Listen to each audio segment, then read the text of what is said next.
ध्यानाभ्यास के लिए कृपया अपने नेत्रों को बंद कर लीजिए।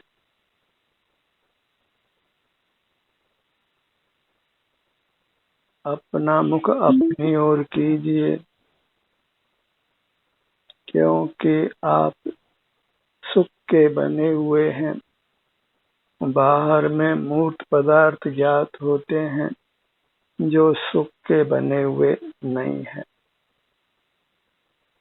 उनसे सुख होने का केवल धोखा होता है।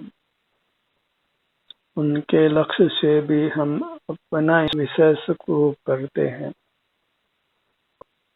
पर पदार्थों को नहीं भोगते हैं।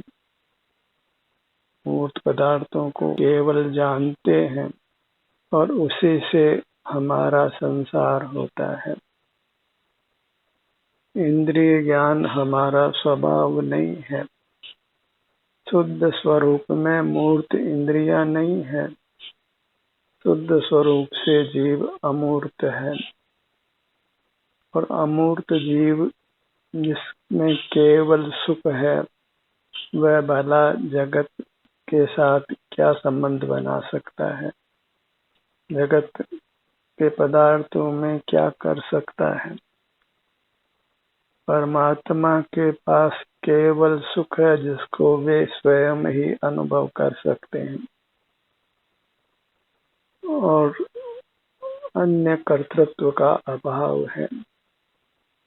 एक सुख शक्ति से परमात्मा भला और क्या कर सकते हैं सिवाय सुख को भोगने के। हम भी शुद्ध स्वरूप से केवल सुख के बने हुए हैं, तो अपने सुख को ही भोग सकते हैं। जगत में कुछ भी नहीं कर सकते हैं, न जगत को जान सकते हैं। जो मिलावट से नाना रूप हमारा बन रहा है, नाना कर्तृत्व बन रहा है, वह सब कुछ हमारे शुद्ध स्वरूप में नहीं है। और अशुद्ध स्वरूप से जीना ही हमको अशुद्ध रखता है। यदि शुद्धता की कांक्षा हो, केवल सुखी रहने की कांक्षा हो, तो अपने से युक्त रहकर अपने सुख को भोगिए। प्रथम तो ये निर्धार करिए कि हम मूर्त नहीं हैं, अमूर्त हैं और केवल सुख के बने हुए हैं। केवल सुख के बने हुए होने से केवल सुख का ही अनुभव हम कर सकते हैं। शुद्ध स्वरूप में इससे अधिक कुछ भी करना संभव नहीं है। और शुद्धता की कांक्षा हो तो केवल अपने सुख का अनुभव करते हुए रहिए। अपने ध्यान को अपने सिर से पैरों तक रखिए। जहाँ सुख ही सुख है, उसका अनुभव करते हुए रहिए। इंद्रियों की सहाय से हम बहिर्मुख होते हैं और नाना प्रकार का कर्म आकर बंधता है, जिससे हम चित्र विचित्र शक्तियों को प्राप्त करते हैं। वे सब शक्तियां ही संसार उत्पन्न करती हैं।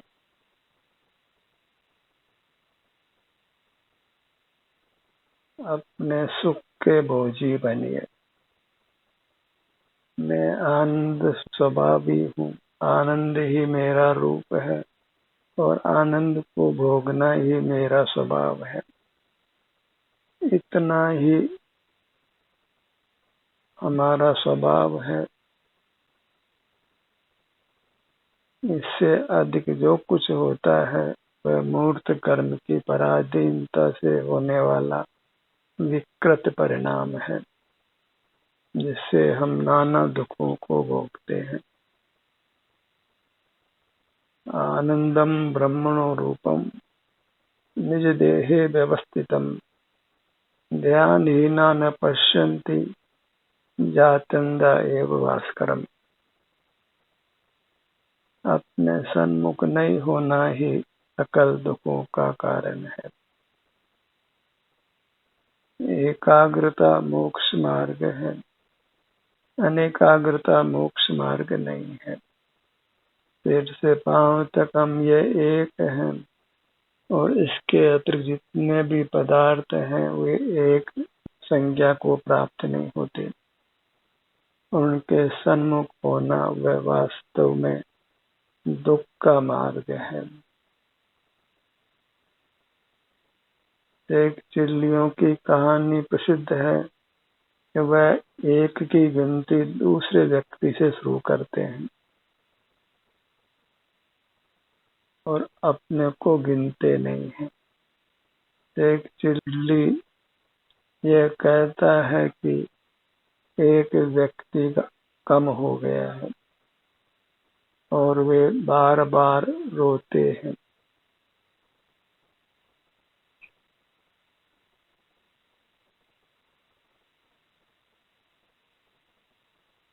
यदि रोना इष्ट नहीं है तो एक अपने को गिनिए। मैं को में एक हूँ और एक के अग्र होना ही एकाग्रता है। अपने सन्मुख होना ही एकाग्रता है। पर के सन्मुख होना एकाग्रता नहीं है, अनेकाग्रता है। किसी पर वस्तु पर ध्यान केंद्रित करना वह वास्तव में मोक्ष मार्ग नहीं है, वह वास्तविक ध्यान भी नहीं है। ध्यान के वास्तविक स्वरूप में बस अपना मुख अपनी ओर रखना होता है। इतना सा ही ध्यान का स्वरूप है। सिर से पांव तक अपनी मर्यादा है, अपनी सीमा है। बस इसी सीमा के सन्मुख रहना है, इसी में उपस्थित रहना है। फिर जैसा भी अनुभव हो वह सब अनुभव मोक्ष का मार्ग है। भले ही सिर से पांव तक हमको अप्रिय संवेदना होती हो, दुख का अनुभव होता हो, शारीरिक दुख का, तो वह अनुभव भी मोक्ष का मार्ग है। जब हम अपने से युक्त होते हैं, दूसरे शब्दों में कहें तो जब जीव और अजीव की संधि में अपने ध्यान को लाते हैं, मूर्त और अमूर्त की संधि में, तो फिर वे दोनों अलग अलग हो जाते हैं और दोनों के पृथक होने का नाम ही निर्वाण रहता है और हम अमूर्त प्रकट हो जाते हैं। अभी आयु पूरी होने पर हम स्थूल शरीर से तो अलग हो जाते हैं, पर सूक्ष्म शरीर जिसको हम कार्बन शरीर कहते हैं उससे अलग नहीं होते। उससे बद्ध ही हम अन्यत्र जाते हैं, कर्म के धकेले हुए ही अन्यत्र जाते हैं। कर्म ही हमको अन्यत्र ले जाता है और अन्यत्र हमको नूतन शरीर प्राप्त कराता है। संसार का हेतु इस मूर्त पदार्थ से संबंध रखना है, इसको देखना जानना है, इसके सन्मुख रहना है, नाना प्रकार से इसको उपयोग में लेना है। मूर्त पदार्थों की ओर नहीं देखना जानना है, उनसे संबंध नहीं रखना है। मूर्त पदार्थों के सहारे हम सुख पाना चाहते हैं और आज तक हम पूर्ण सुख पाने में सफल नहीं।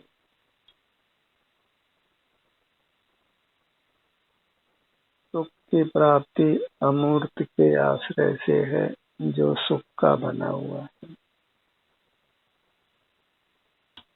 अनेक नाना उपाय करने के बजाय एक सम्यक उपाय करिए।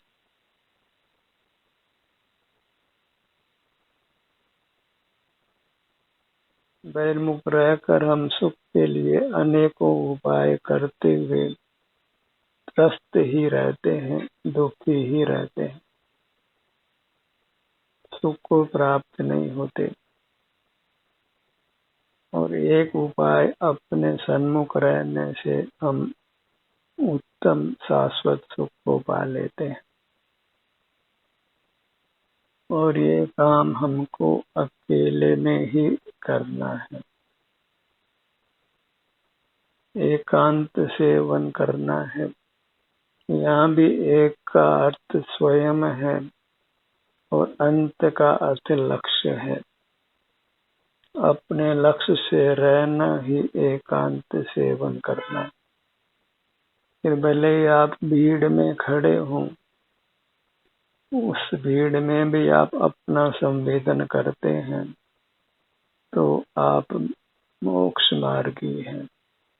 और कहीं वन उपवन में जहाँ कोई नहीं रहते हों, ऐसे वन में रहकर भी यदि हम बहिर्मुख रहते हैं तो हम एकांत का सेवन नहीं करते।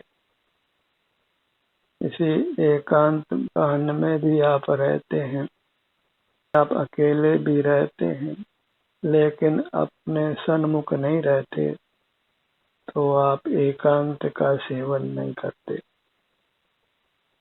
ध्यान का ध्येय एक है और एक शब्द अपने को कहती है, संख्या 2 से प्रारंभ होती और मोक्ष मार्ग इसीलिए संख्यातीत है,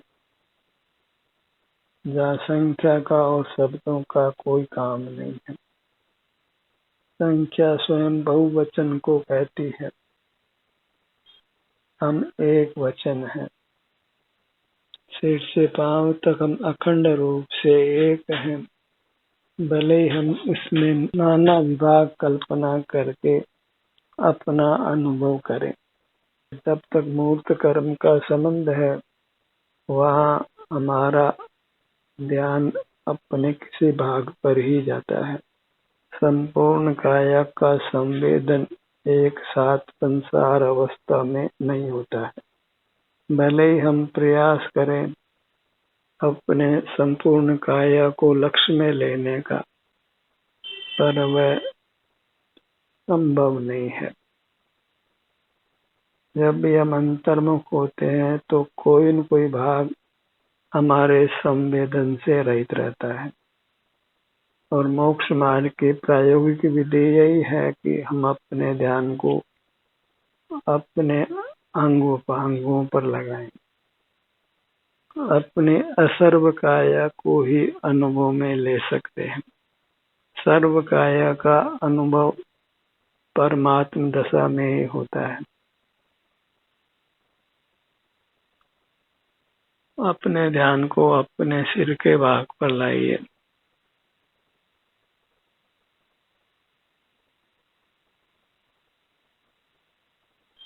संसारी जीव छद्मस्त कहलाते हैं।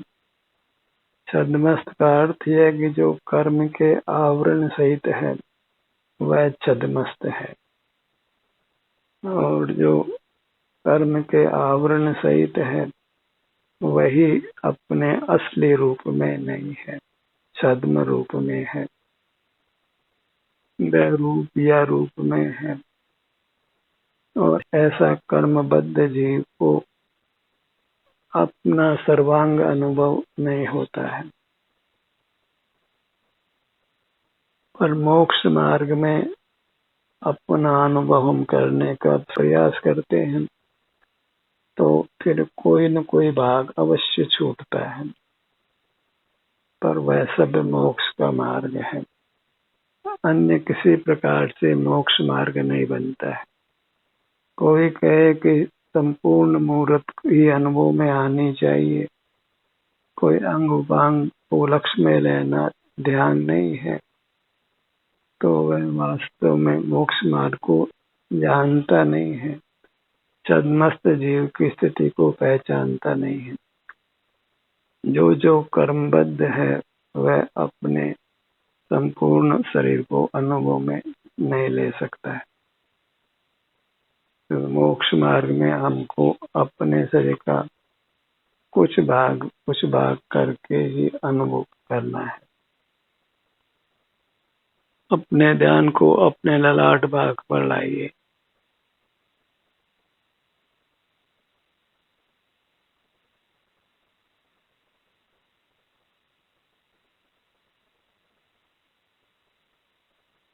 हर तरह से निशंक होकर अपने ध्यान को अपने अंग उपांगों पर लाना, तभी चित्तवृत्ति स्थिर होती है। संशय की स्थिति में वृत्ति अपने सन्मुख स्थिर नहीं होती और बिना स्थिर हुए हमें अपनी मूर्त का सुख पूर्ण रूप से अनुभव में नहीं आ सकता है।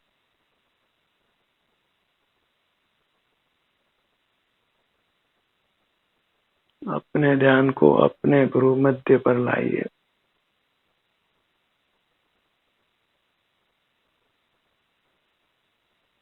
अपने अंग उपांगों पर ही अपने ध्यान को लाना है और अपने सन्मुख रहने से हमें अपनी महिमा स्वतः आती है। अपनी रुचि होती है, अपने प्रति अतिशय प्रेम जागृत होता है, स्वाभिमान का भाव जागृत होता है। हम अपने को परमात्मा रूप से देखते हैं और अपनी महिमा लेकर अपने सन्मुख रहते हैं और उत्तम वीतरागी शांति को भोगते हैं।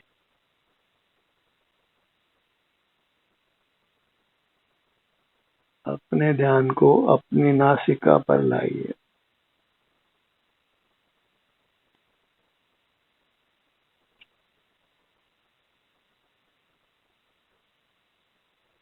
सिर से पांव तक जो अपनी अमूर्त काया है वही सर्वस्व है, वही परमात्मा का रूप है। उसी के लिए कहा गया, त्वमेव माता च पिता त्वमेव, त्वमेव बंधु सखा त्वमेव। इस प्रकार सर्व ही संबंध अपने साथ गठाए हैं। अपने अमूर्त काया के अलावा जगत का कोई पदार्थ ऐसा नहीं है जिसको हम ये कह सकें कि यह मेरा है। और मोही जीव तो बाह्य पदार्थों में ममत्व किए बिना नहीं रहता है। इंद्रिय ज्ञान में सहज ही बाह्य पदार्थ को पाने का, अपनाने का, भोगने का भाव होता है और उसी से संसार की उत्पत्ति होती है।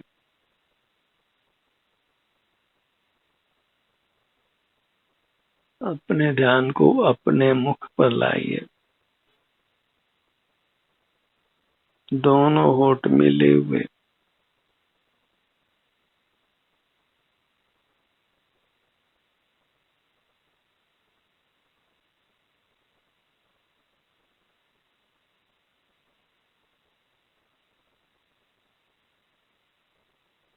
अपने सन्मुख रहने से ही संपूर्ण सुख प्रकट होता है, अनंत और असीम।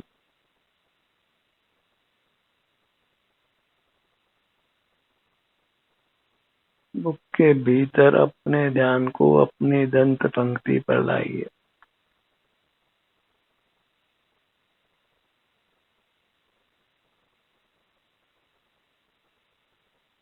अपनी मूर्त को लक्ष्य में लेने से ही परमात्म दशा प्रकट होती है।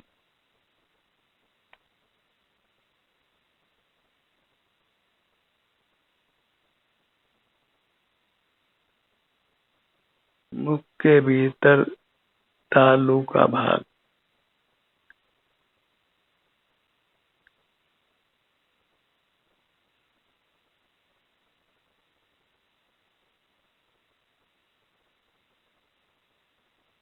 अपने ही सुझाव से हमें अपनी काया के सन्मुख रहना है।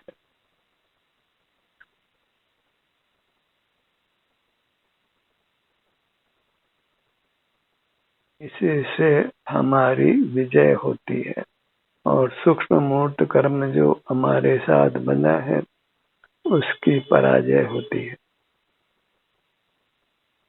यह मूर्त पदार्थ विजातीय है और हम पर शासन करता है।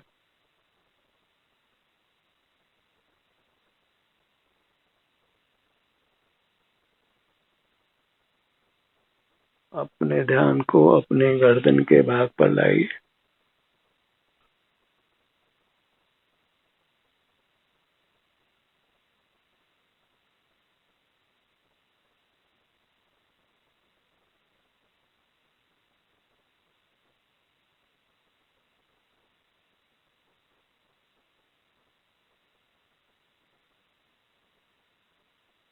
गर्दन का भाग, धड़ का भाग,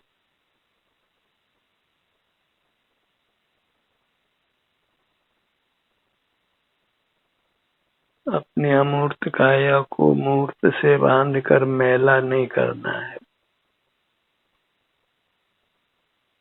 और मूर्त पदार्थ को तो एक अशुचि संज्ञा है, क्योंकि उसके निमित्त से जीव में अशुद्ध परिणाम होता है, अशुचि परिणाम होता है।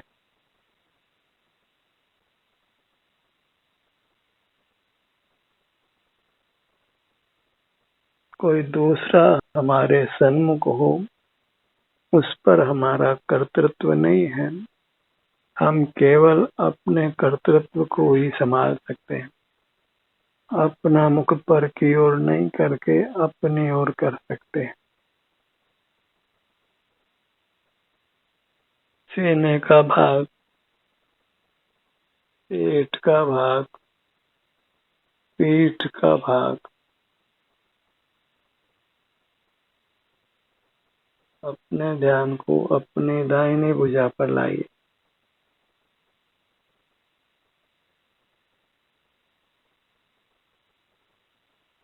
दाहिने हाथ की 5 उंगलियों को लक्ष्य में लीजिए। वहां की संवेदना को भोगिए।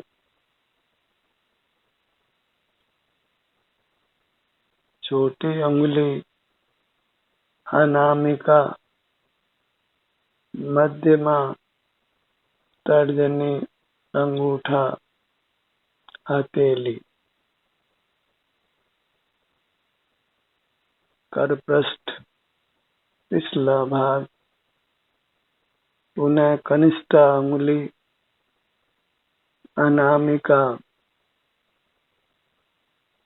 मध्यमा, तर्जनी, अंगूठा, हथेली, करपृष्ठ, कलाई।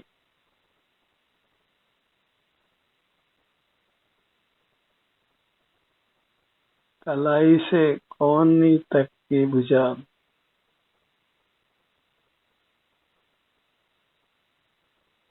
हर भाग की संवेदना को बिना कुछ विकल्प किए भोगना है।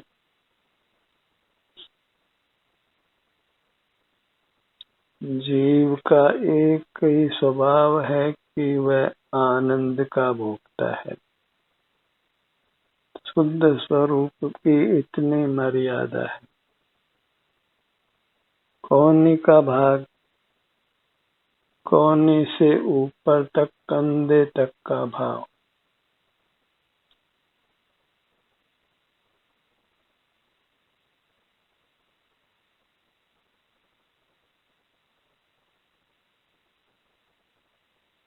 अपने में स्थित रहकर हमें सर्व मूर्त कर्मों को खपाकर अपने को पूरी तरह सुखी कर लेना है। उसमें स्थित रहता हुआ, लीन रहता हुआ जीव सर्व कर्मों को भस्म कर देता है।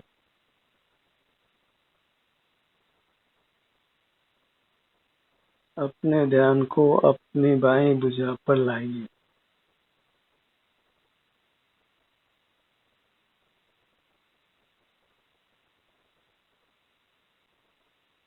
पर से अपने आप को विभक्त रखिए। पर का स्मरण नहीं करना है। पर में हमारा कर्तृत्व नहीं है, भोक्तृत्व नहीं है, और ज्ञातृत्व भी पराधीनता से है, हमारा शुद्ध स्वरूप नहीं है। जगत के पदार्थों में ये मैं हूँ, ये मेरा है, इस विकल्प को छोड़िए। यही आपराधिक विकल्प है, पाप रूप विकल्प है। पर पदार्थ को मेरा कहना यही अपराध है, और जो परी है उसको भोगने का प्रयत्न करना वह सब अपराध है।